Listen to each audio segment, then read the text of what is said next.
guys, today we are going to give Simon some fluids. He's been getting them as part of some of his treatments.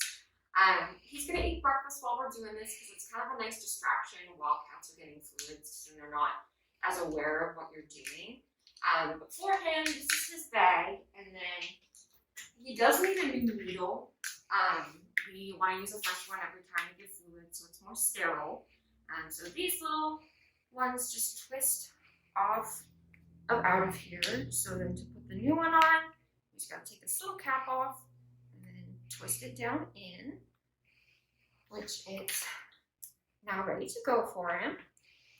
So when you're giving kitties fluids, you want to feel where their shoulder blades are because this is where you'll want to tent their skin.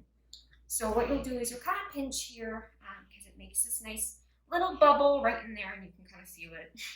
He can feel it at the base of his shoulders. So that is where you want to put your needle, which is what we will do.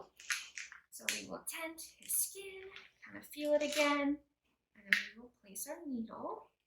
And then one thing that we will check for when we start our fluids is to make sure we haven't gone all the way through. Sometimes with these older kitties, their skin's very thin, and they will actually leak their fluids out the other side.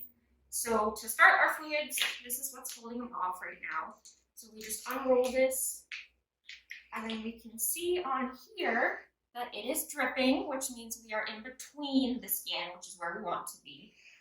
If it wasn't flowing like it is, then that would mean you're in the skin, which then we would want to readjust our needle because we want it underneath the skin, not in the skin. And then, so for little Simon, he gets about 100 mils of fluid, so we'll go to the 400 because we're starting at about 3. And I know at home, you guys won't have like a fluid stand. So one thing that you can do is actually squeeze the bag. It makes it go a little bit faster. Sometimes kitty cats can feel it though. So just good to keep a close eye on them, and we want to make sure our needle's in place. So then as you can see, as I'm squeezing it, the fluids are going a lot faster and a little bit more of a stream than a drip. So that's how we know that they're still in. But it'll be a lot quicker, so treatment doesn't have to be as long. Now Simon.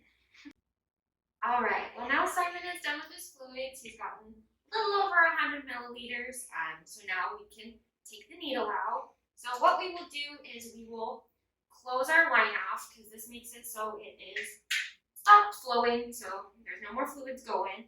So then what we will do is where your needle's at, you want to pinch the skin together because that'll keep it closed as you pull it out. And then you do want to pinch it just for a little bit to make sure that none of his fluids come out, the skin closes back together. And then once you've done that for a little bit, you kind of feel it, nothing's leaking, he is all good. And we'll just recap our needle so it's nice and safe. And then we'll change it again next time he gets fluids. Good job, Simon!